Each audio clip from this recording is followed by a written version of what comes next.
Hello and welcome to Starcodes Astrocast. This is Heather Rowan Robbins, and I speak to you weekly or through Access Astrology on Thursday nights and once a month on Starcodes Astrocast, where I talk about the month ahead and then interview a favorite astrologer or someone who's astrologically oriented in their work.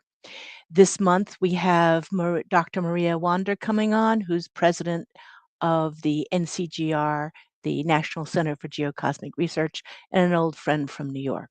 Really interesting story. We'll bring her on at 15 minutes past, Mercury willing. So you might feel a real difference in the energy as this month begins. Last month, we had Mercury retrograde for most of the month. It turned, and there was a hurry up and wait. We could feel the energy building up as Saturn conjunct Neptune. And we're going to talk about the aspects of what was going on in America at that time in a minute. But today, we can feel the energy shift. The sun went into Aries over last weekend. Mercury turned direct on Friday, but that sun first conjunct Neptune and left us in a fog. And so over the weekend, there was great confusion in the airports for most of them. Minneapolis was clear. Great confusion in the airports, great difficulty in understanding what's going on, and continuing gaslighting from the government saying they're doing one thing when we see them doing another. But we see this ongoing pattern. We can feel it beginning to rev up. All these Piscean planets are slowly heading one after the other into Aries. The Saturn conjunct Neptune and in Aries and began a whole new cycle. When any two planets conjunct, they begin a cycle, and we can look back to all their other aspects back to that original cycle. In a minute, we're going to talk about the Saturn-Pluto sextile coming up and how that echoes back to the Saturn-Pluto conjunction in January of 2020. But right now, we see today is going to feel some shifts, really strong shifts. The confusion over the weekend, the spinning in place, and the confusion that brought some terrible accidents. But moving, the clouds are beginning to clear. We can see what the problems are more clearly as the week goes on. Mercury's beginning to move forward. It's still in detriment in Pisces for a while. But today, the Sun conjunct Saturn, and that Sun-Saturn conjunction, I think, we'll be seeing decisions made now. And I gather the Ivy League colleges all put out their decisions tomorrow. There are a lot of, last week was match week for the medical schools. There's a lot of decisions precipitating now from work that we've been doing for weeks and months and years ahead of time. But so keep an eye open for new decisions, new ways forward, and new ways of working with this. Now I want to just take a peek back at the beginning of that Mercury retrograde cycle. Now this is the United States chart with our progressions on the next ring out and where the transits were on February 28th as we began as our country began that difficult war. Now we see that at that moment that was Saturn and Neptune conjunct they both moved into 1 degrees at that point, and we're shifting forward. They are at that beginning. We see that that Saturn Neptune conjunction is going to begin a cycle asking us to look at war. What does that mean? It brings up all the questions of militancy, but also adventure and bravery and the guts to rebel.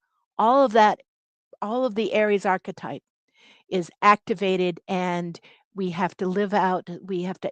Neptune investigates the archetype in a really truly mythic way, but it also in a rather concrete way. But Neptune symbolizes water, liquid, and things that flow, and our illusions about that. So it's also our addictions, and our addictions to fossil fuel is toasting this planet, and the illusions that we have that this is something that we can continue. We all might be facing somewhere in our lives some addiction some habit that it doesn't really serve us in the long run. That's how we handle stress.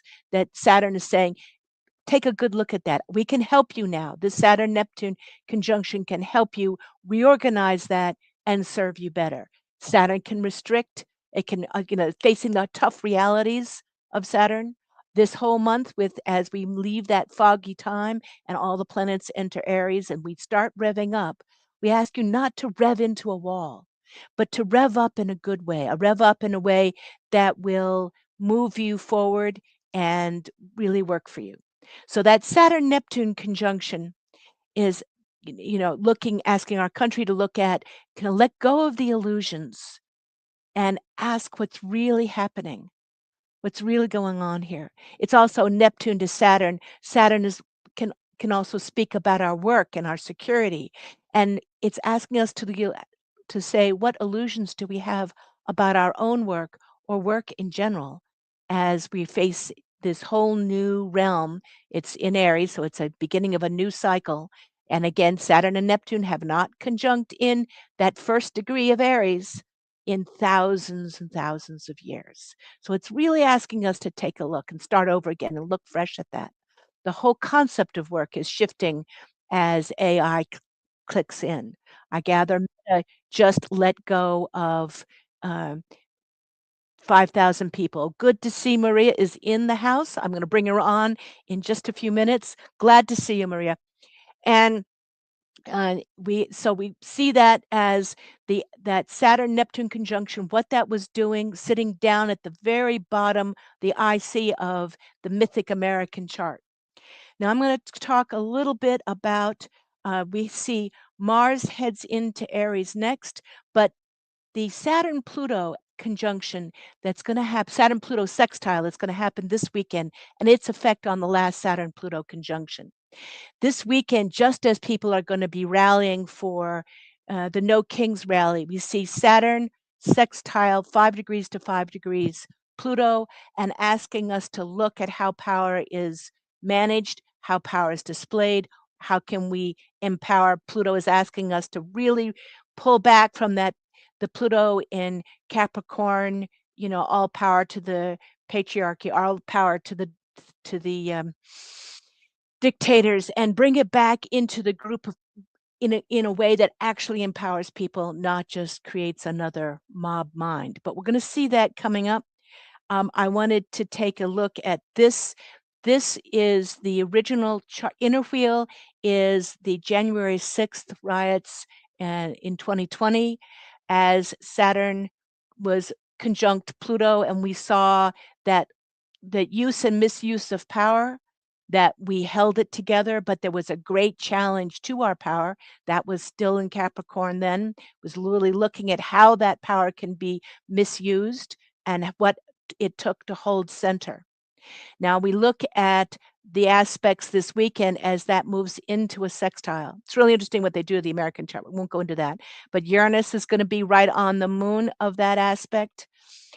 We see some energy building towards positivity, towards movement. Venus in Aries, bringing up the fire, all squaring that Capricorn lineup of the last sextile. So I have hopes that this weekend begins an awareness of a shift into the sextile out of that conjunction. I hope it's good medicine for this. And then we have later on in the month as the sun enters Taurus on April 19th. There's a couple of other aspects let's take a look at this one first. On April 9th, Mars heads into Aries and joins this lineup, adding extra power. Mars is at home, it's moving forward, but it's moving forward into what? The fact that every planet, as it first changes signs, hits first Neptune and then Uranus. The moon does it every time it changes signs. The sun will do it every month. Every planet, as it changes signs, first aspects that slow-moving Neptune, which is going to be at 2 Aries, and then 5. Then it's going to hit off that Saturn sextile. Saturn-Pluto sextile. We can have hopes that it will move into good place. At that point, Venus will be in its own sign of Taurus, Mars will be in its own sign of Aries, which is great for spring fever and juicy relationships coming up, but will be also add extra oomph. Now remember, the sun is still flaring. The sun is still really cooking, shooting off flares, which keeps the volume turned up on all our other aspects. It peaked in 2024, but it's still, we're still seeing northern lights up here. So as long as that's cooking, that has a roughly an 11-year cycle. We see the difference between the first Trump administration, when the sun was at a very long and unusual minimum, which tends to lower our immune system and is concurrent with pandemics, and now on the maximum, where it's like turning the heat up under the popcorn. And we're in the process of acting out. So I'm going to bring on Maria, and we can talk about any of these charts. We're going to talk about other things that she wants to. I've been enjoying Maria's astrological input for a long time. I used to go to New York and spend time with Ann Ortley and Mark Wiltz, my Access Astrology crew, and Maria was always involved in those workshops and was fascinating. Now, Dr. Maria is, I mentioned that she is president of the National Council for Geocosmic Research. She's a university professor, author, herbalist, clinical hypnotherapist, certified biomedical informaticist, and has long been service to all the major astrological organizations. She's a little busy. And she also is a high priestess within the esoteric tradition of the Assembly of the Sacred Wheel, and initiate in the Gardnerian and Cabot traditions, and a Llewellyn publisher author working on the Capricorn Witch book for their series. She's curating and helping build the new Alexandrian Library, which I want to hear more about, which is an open resource for metaphysical seekers and speakers. Bringing her to the stage and taking that chart off. Hello, Maria. How are you? I am well, Heather, and thank you so much for inviting me. It's great to see you. Yes, and you too. And what a busy life you've been living. We've Yes. all been pretty busy. You would, Yeah, even after you left New York, you would still fly back and come and hang out with us, which was delightful. So I did it's, until that first week of the pandemic. That's oh, well, why I then, was there when yeah, it closed down. Right. that changed everything. That That changed changed everything for everything. a lot of us. It's really interesting because I'm a late 60s model, so I was born Mhm, at that Uranus-Pluto conjunction. mhm, And I mhm. remember attending a talk, and someone had said they were going through all the different outer planet placements, and they were saying, and we don't know what the Uranus-Pluto conjunction people are going to do when they grow up. And basically, these were this group of people were the ones who, got us through the pandemic. Like, these are the scientists Yes, who they are. invented all the healing things that we needed in order to make sure that people didn't die of disease. And these were the people who were manning the hospitals. And so it's just really interesting that, 63 to about 68 was the time where that conjunction was strongest, and that began a cycle that has been cooking. We saw them square as Obama came into office, mm-hmm, and then they're moving. Uranus and Pluto are moving into 5 grand trines starting this summer, that's both right. sextile Neptune, It's and so who Neptune knows? will be holding the reins for that. But It's going to yes. be a different flavor of the summer of love, hopefully. I mean, Mm-hmm. who knows? I mean, that energetic peak is going to come in July, along with the Barbeau basket, at the Mm-hmm. golden Mm-hmm. era prediction from Andre Barbeau, who famously predicted the 2020 pandemic. And he identified this formation as being incredibly auspicious. So while there is a lot going on, there is some hope, because I agree. the world is still becoming, and we are part of its creation, of its becoming. So this is like a once in a century alignment where all the outer planets like Uranus, Neptune, and Pluto are going to gather closely in this bowl or Mm-hmm. basket shape. So Mm-hmm. Mm-hmm. it's this possibility for structural reorganization. And as a astrological person and a magical person, as a witch, and actually as a data scientist, I mean, which is great for astrology I think because it's a great combination. Yeah, which data scientist? right. I've been out of the broom closet. I mean, I work for the federal government. I've been out of the broom closet for ever since I started working for the federal government, and I've been very fortunate in that that I came in at a time when it was totally fine to be open, and having been out of the broom closet, as they say, ever You can't since. get back in. Yeah. I can't. Once you're out, you can't get back in. Right. So, but it is funny because I remember there was one of the anniversaries of my working there for the medical center, and I couldn't figure out what the weird sensation was that was happening to me. And I looked up, and they had set up like a witch's hat over my office chair that they had stapled like No. rubber spiders and like birthday wishes and everything to it, or like whatever, like all these different wishes. It was just Aw. really funny because I'm like, what is I feel something energetic bizarre. I mean, usually one does not look above your head, and they No, were no. taking pictures of me with this hat like floating up, but it's just, Uh-huh, uh-huh. yeah, my team's great. I'm very fortunate. There I am. I'm a clinician. I'm a biomedical informaticist, so I do data mining and things of that nature. So it's, Oh. and also, you know, Uh-huh. actually taking care of humans. But yeah, it's a wide, and then teaching other people to do biomedical informatics so that they can do data mining, so that the healthcare is also getting organized so that they can plan for the future and they can see what they did in the Mhm, past. It's mhm, kind of like being an astrologer because mhm, I do I do installs for big data systems because the hospital buys mhm, mhm, whatever. They'll buy new EKG system, a new anything, and they need to mhm, connect it to the patient record, and they need to make sure that it all works. And you want to make sure that it works on the technology point of view, which I have that training, but then also on the health point of view, that's why you don't hire just a regular IT person. You hire somebody who actually has the technical background and then the clinical background as well. So mhm, mhm. it's an interesting job. But so as a medicine,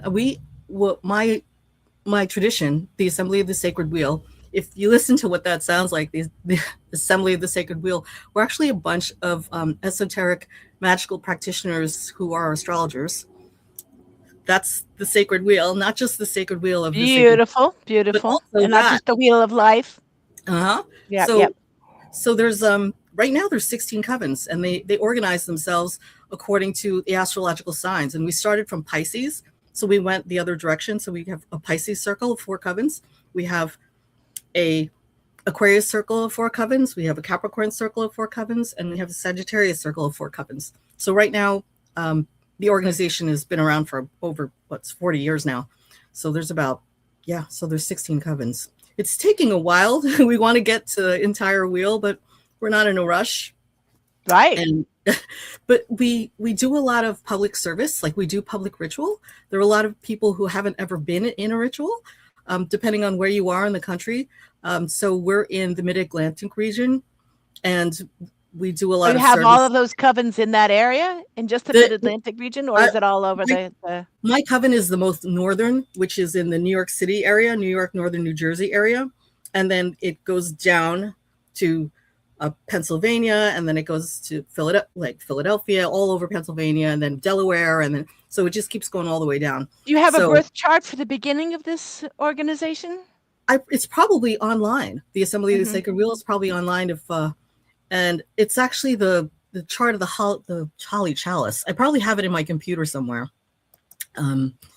which I could look right now. Let's look. Let's see. I recently found software for my cell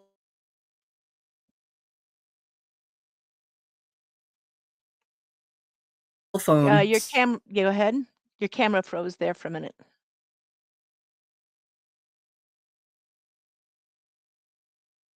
So Maria doesn't know that the camera is frozen, but, To I think she'll do I'm happy because if you're there a you are. Uranian astrologer and you're trying to do chart, nope, can't find it.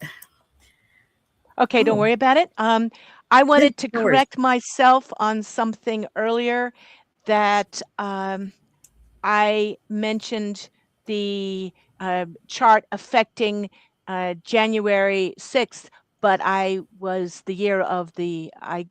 mixed my year up because Neptune is still in its shadow, I know the difference between the year of the election, which was right the Saturn-Pluto conjunction, and the year of the, when the event happened. January 6th was 2021, not 2020, as I mentioned earlier.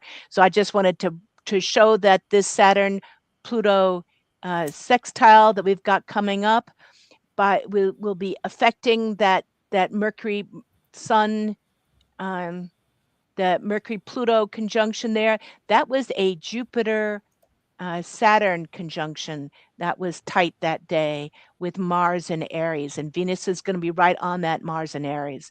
So no matter which way you look at it, you're going to see the resonance between this as a potential for softening the effect of that process. But let's come back to us and now and today. But I want to thank Denise for bringing that up and reminding me that I was off year by that chart. So you're coming back to your circle and you're working with us. Now, my family tradition is my father was an abstract mathematician. My mother was a psychiatric nurse. Put them in a blender and you get an astrologer, right? And, for you, it's the mystical traditions and the science together has given you where astrology can go in both directions and can echo in both directions. And is there really a language between the fine arts of the spirit and the magic and the work of science and structure and form and shape and the rhythms of the world? So it's really an interesting mix, I think, that you bring to this. Used to be. I mean, and hopefully if ever it does happen again, right? The astrology used to be taught in universities, right? Just like every other thing that you would find useful in the world, Right. And so a system by which you observe the world, that's sure. It's just that the average Joe who's looking at the, sun sign column in the newspaper, they don't realize that what's behind all that is a massive amount of rigor and pattern recognition and all the things that you would use, as a scientist. So it's a different kind of science. They're just looking at it from a different viewpoint where they think it's just hooey, when in fact, those of us who live our lives this way realize that there's a world underneath the world that everybody else sees. And if you can align yourself with it, like align yourself with the small cycles, the medium cycles, and the macro cycles, then you will not be so horrified and confused when you're standing in the middle of the way we live right now and old structures are collapsing and all these people are trying to hold it back. And it's not going to happen. And keep it in place by saying, let's bring it back. Let's bring back what it was great again when that period wasn't even as great as they thought it was. So right. And you can't go back. Well, for one thing.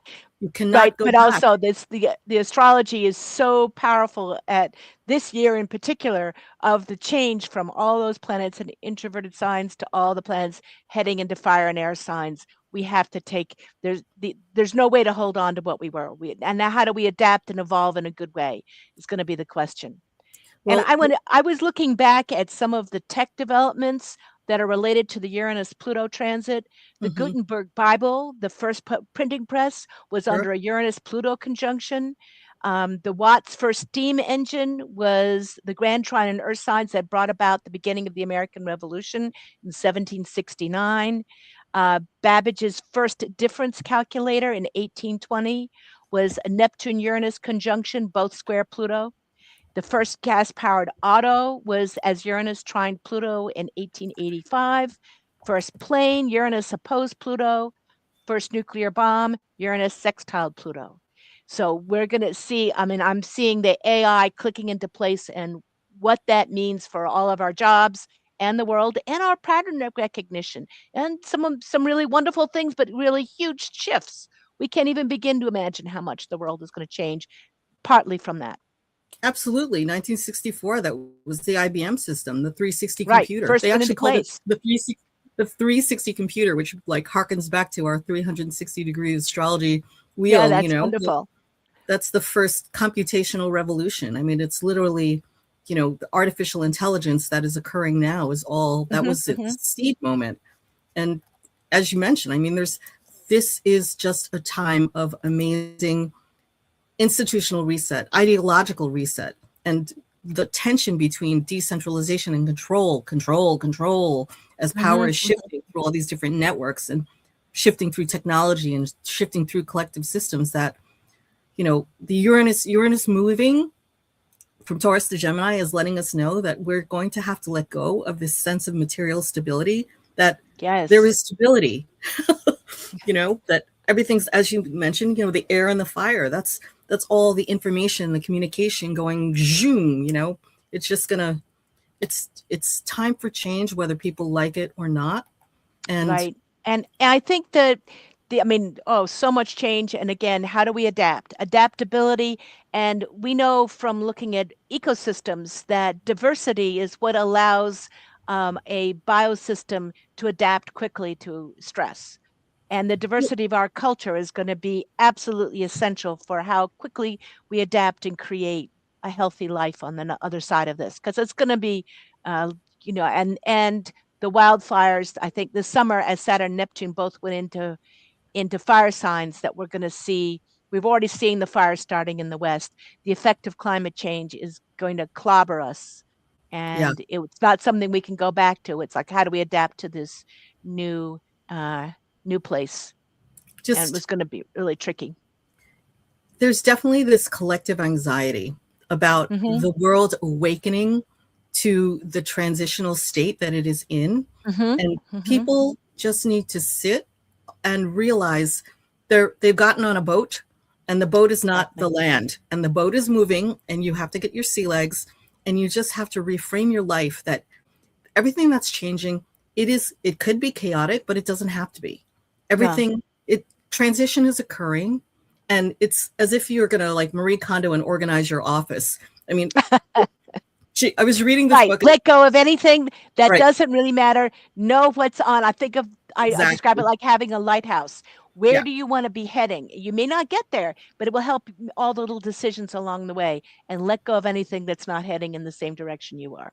Right. You just be in alignment with who you are, what you need, the people that you love, and just you need to choose consciously. A lot of it is consciousness, like being awake and aware. And once you do that, then you can be more responsible. You have a sense of discernment. And once you have a sense of discernment, then you can have a sense of participation. I mean, the Assembly of the Sacred Wheel partners with another group called Sacred Space, which Sacred Space holds an annual conference. And my tradition actually organizes with them every time there's a big astrological conjunction or aspect to do magical workings. So for the weekend that the Saturn Neptune came together, we had a big dual conference where all these Mm. intermediate to experts, magical practitioners come together, and we spend 4 days studying from each other, learning from each other, and doing magic together. It's a lot of ritual. So we always have to find a hotel that has massive spaces so we can do these really complex, like rituals where there's like Mm-hmm. 300 people. I mean, 300 people are sitting in the ritual, but the main people are in the middle in the ritual doing it. But it's the kind of work to move the needle so that you're restructuring the way the universe works, in that it wants collaboration and collegiality, and there is singularity in that. That's so Pluto and Aquarius. The Saturn Neptune is like coming together in Aries, because Aries wants you to be your true self, wants you to Mm-hmm. be aware of who you are and what you stand for. But the Saturn and Neptune, I mean, the conjunction alone is two planets coming together. That's already collaboration. So Right. you have to learn how to work with your boundaries so that you know when to surrender them. And like, my the heart of my choice-based astrology work is to really look at each symbol and each aspect as having 180 degrees of expression. And Mm-hmm. if you're afraid of this, you can't choose which aspect is going to hit when, but you can choose how you live it out. But you're going to live it out some way or the other. You can direct the river, you can't stop it. So with the Saturn Neptune, if you can find a positive refrain, if you can find a way of working with it, doesn't mean you completely get out of the hard work of this. We are going to be facing our addictions. We are going to have to look at how spiritual disciplines, discipline Saturn, spirits, Neptune can work together in a good way. But it doesn't have to be a delusion. It doesn't have to be the Weltschmerz, the world weariness that Saturn Neptune conjunctions can seem to bring in people. Everybody born in 1953 had that Saturn Neptune conjunction in their chart, and often have the feeling of kind of going back to that, oh, that angst that of Saturn Neptune. It says it restricts the sense that all magic is just possible and you can just you have to kind of like, and I do the work and then the magic happens. You know, that Absolutely. my work has to follow my ideals. If I want to visualize, and then visualize, I need to put in the sweat equity. And if they can work together, there's not much that can't happen. But Exactly. it's a powerful part. Personal agency and Mm-hmm. personal participation. I mean, Mm-hmm. you have to show up. I mean, Right.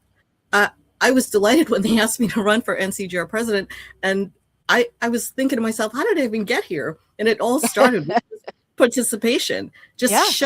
showing up at NCGR meetings and being part of the Huge. group of Mm-hmm. people who are just learning Mm-hmm. and teaching and just hanging out and talking astrology as we love to do. Mm-hmm. And Mm-hmm. everyone just needs to sit in the realization that we are not passive in these cycles. We can work with them. We have Absolutely. agency. Yes, use your agency and participate. And astrology is not supposed to be an end all and be all. It doesn't remove any uncertainty. It just gives us an orientation so we know where we are and where other things are. So we're not. I have to let my dog out so that he can go bark at the UPS truck. So yes, and that sense of agency. And I always think one friend of mine in the military used to describe the Aries energy as ready, fire, aim, and that that one of the pieces we have to be very careful is to choose to this energy is up, the fire is strong, participate, but really think about consequence. One of the areas is not really good at imagining the long-term consequence. That's something we can bring in. And when we add that magic, when we participate and bring our sense of time and rhythm and consequence, we can use the power of it without getting the slam of it. I think we can direct that energy. Absolutely. I mean, to try to point yourself in a direction that is right for you and right for the people around you and right for the community that you're living in, the community you serve. It's part of being even embodied in your life. I think some people are going through life and they're not really awake. They're just, chop wood, carry water, make sure they have enough money. And I know that, This year, I don't think you can do that.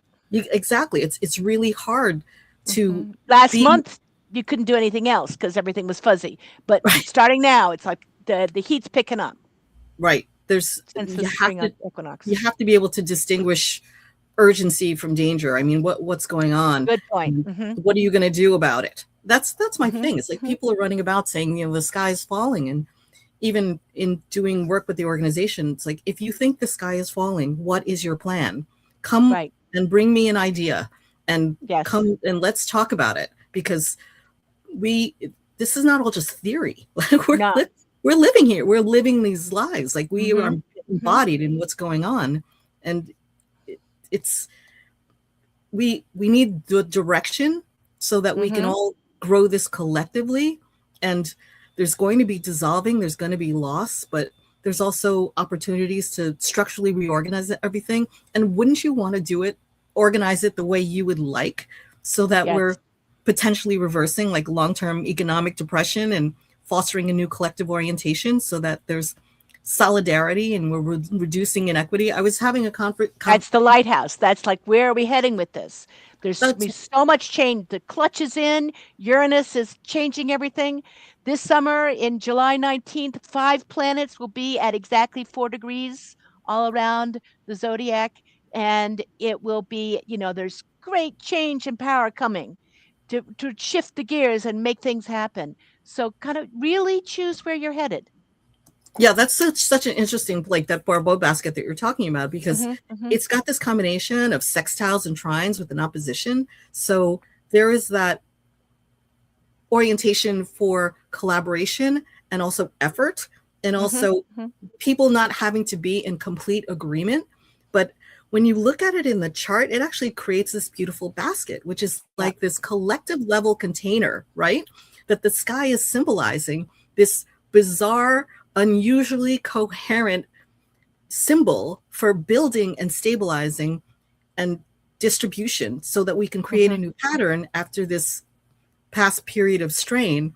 And as a magical person, it actually creates a container to do magic, that you can actually do anchoring and sealing and just hook power into that. So there'll be a lot of magical people who are going to be doing work in that July period. And hopefully they're aiming their workings to the betterment of communities and institutions and, you know, material conditions and collective morale, not just personal wishes. Like, you know, I wish I had a pony. I wish I had a bicycle. This is like this post-crisis reorganization signature that we can hook into and rebalance and redistribute. It's just, it's so strange right now, the world. Someone was just telling me that they're not making any more pennies, right? Right. So how bizarre is that, huh? But it's so weird, right? Because like the original penny was made of copper, right? So that's Venus. And then who's on the penny is that's not the right one. The penny is is Lincoln, who was all about, you know, trying to move forward with fairness and things of that nature. And now people are saying, you know, Venus is love and collaboration and harmony, and Lincoln is fairness. And they're like, well, we don't need these anymore. Like, what? Like, what is happening in the world? You know, I mean, this is not useful for us anymore. Just even the symbolism of that is just sometimes I know it's the reality of the world sometimes is just gobsmacking. Like, wait, what? So this is sometimes you're just surprised. I'd love to find out the chart of that when they made that decision, you know? When take out the pennies? Yeah, because it's like, what was, you know, and just to see what was going on with the headlines that day, you know? So this is July 19th at 9 a.m. when in Minnesota, because that's where I did the chart, where we've got the Grand Trine and air signs, plus the Jupiter at 4, Neptune at 4, and all what we call a grand sextile. Now, I like one of the takes on Uranus, the planet of change and upheaval, the think of the cosmic clutch that takes everything out of gear, leaving Taurus, and it's going to be heading into at the very end. I think the end of May, or is it the end of April, that heads into Gemini. And when we're seeing it already dipped into Gemini last summer, that we see the change being, you know, what was creating change for the last 8 years while Uranus was in Taurus. There are many things, there's changes in the world, there's change in tectonic plates, all that Taurus. But it was the people, the big oligarchs, the people with a lot of money were trying to be the change. Now it's going to go into information systems. It's going to be into Gemini, getting the word out in an egalitarian way. I think finding new ways of communication. I think the old systems, but once you leave the, you know, the standard media forms, you have to do all the fact checking yourself. That with deep fake, so clearly part of the legacy of Neptune in Pisces, that, you know, we trying to discern what is real and what is not, how to get the word out without trusting the mainstream media, which has now gone, you know, getting more and more partisan. How do we kind of find and value objective information? That's, I think, the gift from the Uranus heading into Gemini. That's where Absolutely. the change will be. It's such a high energy signature. It's in alignment, but also so tense. So it just is just a moment. I mean, big momentum and just so much potential. I'm really curious to see what's going to happen. I mean, it feels like it's a turning point for society, technology, personal reality. And when it's happening, when the sun is in Cancer, I mean, just also spotlights us as the United States, you know? And what makes me feel somewhat better is the moon in Libra, because the moon in Libra really wants to focus on relationship and harmony and balance. Yes. So that, you know, that brings me back to that hoping for the emotional landscape of fairness and connection, you know, bye pennies, but at least, you know, the moon is in Libra in this time period, so that it's a good moment to reassess like how to partner with yourself internally and with other people. And then Jupiter will be in Leo by then. So everyone's going to be having that new sensation of being amped up, right? Not just all the rain that where I am, it rains. It's been raining like crazy because Jupiter is in Cancer. So once it Right. rains, it's not So one drop. It's it's like a well, deluge. that's part of the climate change is that there's bigger droughts and bigger Hmm. floods Yeah, and more absolutely. extreme weather of all types. And I have some friends the who are trying to, yeah, excuse me. Oh, no, I was go saying ahead. some friends were trying to convince my family and myself to move where they are, like over in the like Vegas area. And I was saying, there's no water there. It's going to be, Real unfortunately, it's very dry. likely going to be water wars in the United Mhm. States because I agree. there's areas that are not going to be properly resourced for that. And Jupiter and Leo is definitely amp that up. That's one of the things that, Jupiter and Leo is going to bring creativity and self-expression and, And fabulous street art, street theater.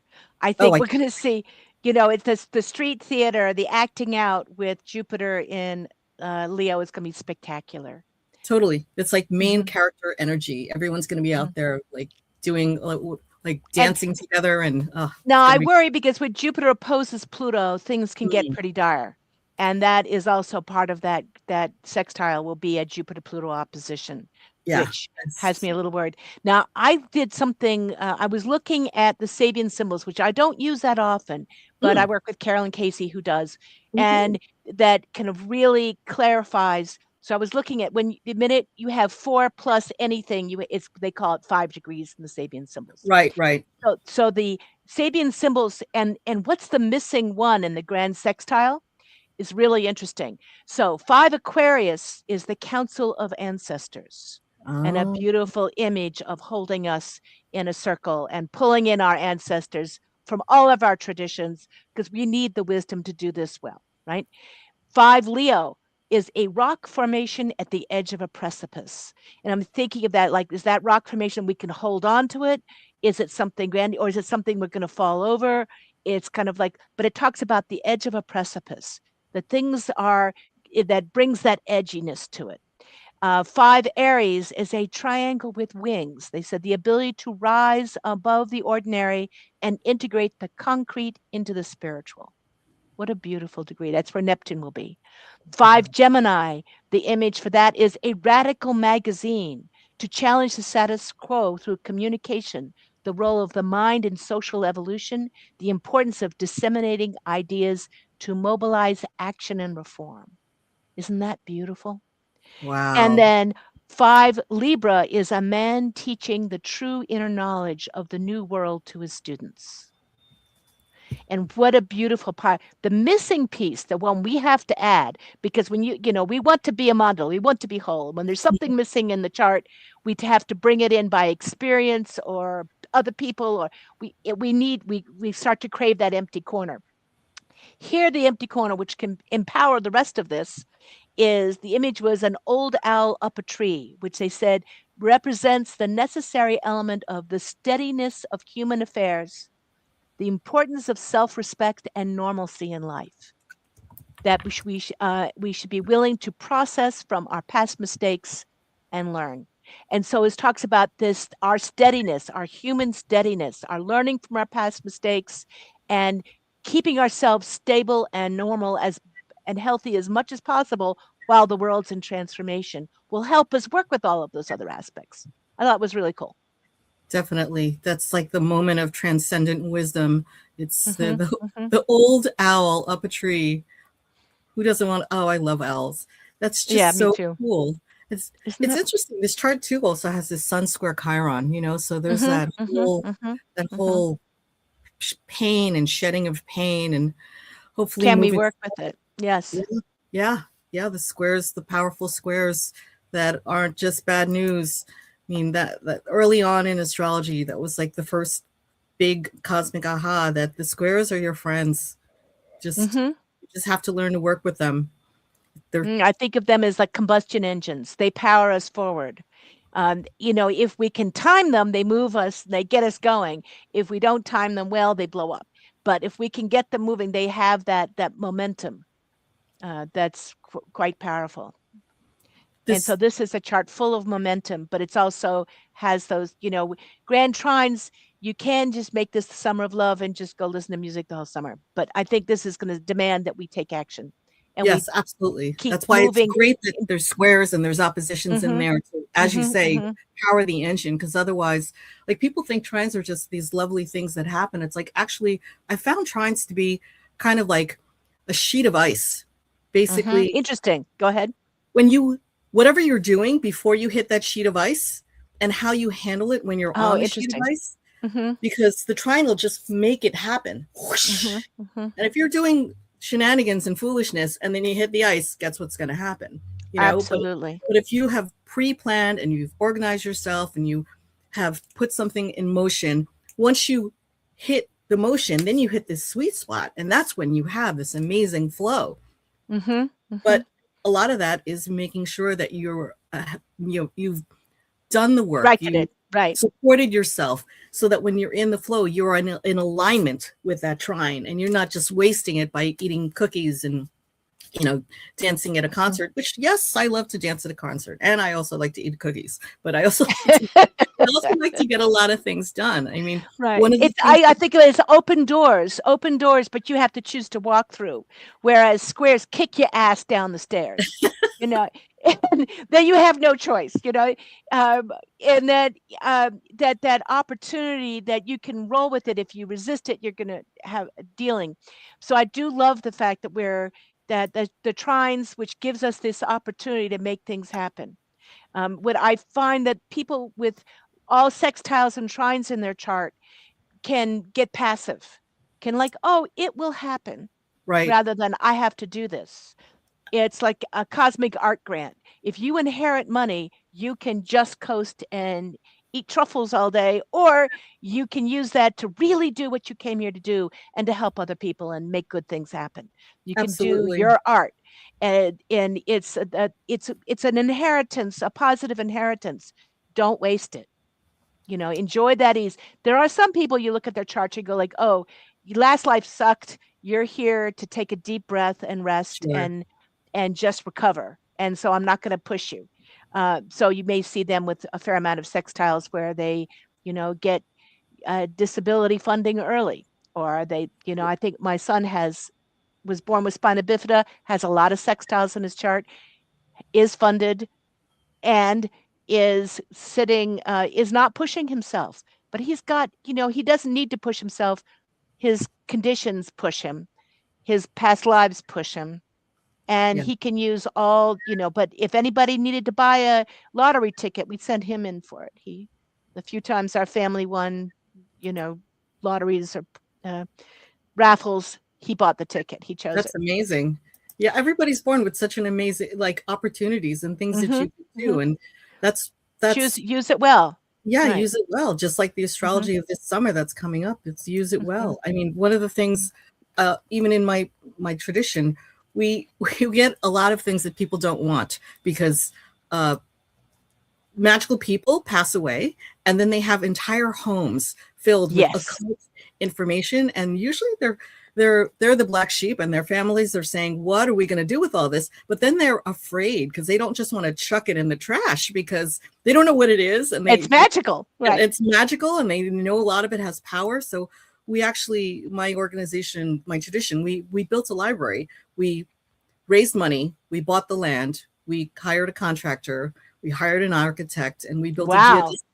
we built a multi-story geodesic dome in Georgetown, Delaware, and we filled it with all of a bunch of resources from Now different. that's the beginning of a good movie with a cult bent. Well, and we actually have some filmmakers, so we could probably film something really cool because the it's called the New Alexandrian Library, and it's a repository for artifacts related to magic and paganism and esoteric traditions. And there's rare books, and there's ritual gear, there's tools, and we actually use the top floor as a recording studio because we've cut like 3-4 different chant albums to use for Fabulous. ritual use. And Mm-hmm, mm-hmm. it's this library is where we send our funding to when we hold conferences. We're not trying to Ah, get rich making conferences, but we'll I'll give astrology readings away to, the conference when Can they, people borrow those magical implements? you can go into the library, because it's a lending and research library. So It you is, have okay.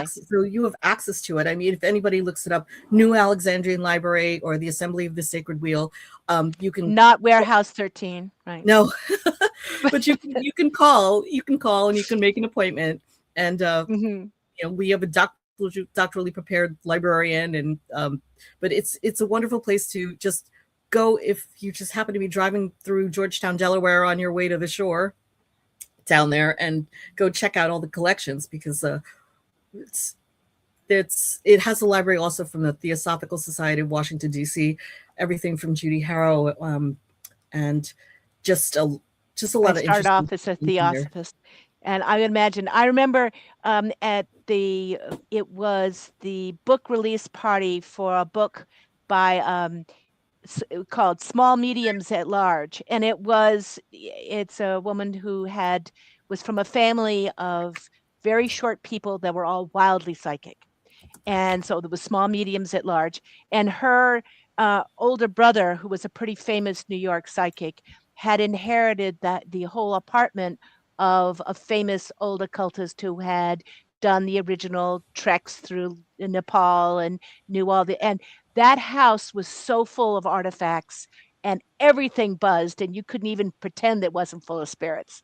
But it was a pretty magical place. I don't know whatever happened to it, but it was a pretty magical place. I know this person, Terry Ayakuzo. Yes. I think she Yes, still lives exactly. there. It's amazing. She still lives there. She's a Her little brother petite was there. woman, and she's little petite, right, and about she's Small Mediums at Large, right? Right. Frank Andrews, he was a very prominent New York City psychic, and I think she still lives there, because every now and again she'll teach at Omega, so I'll see her up at Omega. I remember when her book came out, and I said, that's a great title, because it is. They're all very, very petite people.